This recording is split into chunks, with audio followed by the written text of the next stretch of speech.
teaching people how to manifest. And so basically the first thing it is, what do you want? Is it strong enough for you to have a strong enough desire to even focus on it through hypnosis or through prayer? You know, we talk about, people talking about prayer all the time, and this is what they do with prayer. God bless me with a car. Then I'll say this: if it's your will be done. If not, okay. And they stop there. What happens is that what they're doing is actually making an excuse in advance so that if they don't get it, they're not hurt about it, because it's not in my hands, it's God's hands. No, we have to impress our feelings and our thoughts and our emotions on God's will. God's will is that He wants us to love, He wants us to prosper, He wants to be the best version of ourselves. So we have to learn how to impress our will, our desires, our passion, our purpose on His will. A passage comes to mind is that Paul says, God is able. God is not the problem in our equation of manifesting. He says, God is able to do exceedingly abundantly above all we ask or think.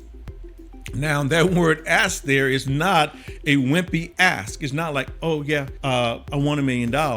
No. I have to have it. I have the passion for it. I got the purpose for it. I think in Think and Grow Rich, it talks about having a desire. He talks about a definiteness of purpose. That's the kind of asking he's talking about. And think, basically, that's meditating on. That means I have so much power. I have so much passion for it. I can't help but keep my mind and my thoughts on obtaining this. And then Paul says, look, he says, so God is able, the universe is able, whatever you want to call it, is able to do exceedingly abundantly above all you ask or think. This is the key to it. Then Paul says something interesting. He says, according to the power that works in you.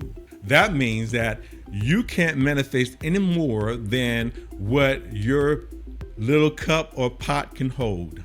And the only way you can expand your pot or your little cup is you have to continue to grow it and expand it. So the bigger your cup, the bigger your pot, the more you can ask and the more you can be blessed with. So when a person comes and says, I want $1 million, and most of the time my mentor says, no, you don't, because you don't even have the passion for it. What do you want it for? Well, it sounds good. Well, that's not good enough. So in my manifestations journal is, number one, what do you want?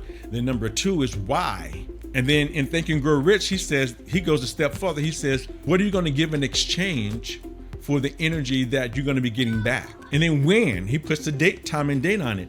So it's more to that. So yeah, you talk about prayer, you're talking about impressing upon the universe. But what hypnosis does, the power of hypnosis, is that now you have this focused power of you now focusing on the goal or objective that you want.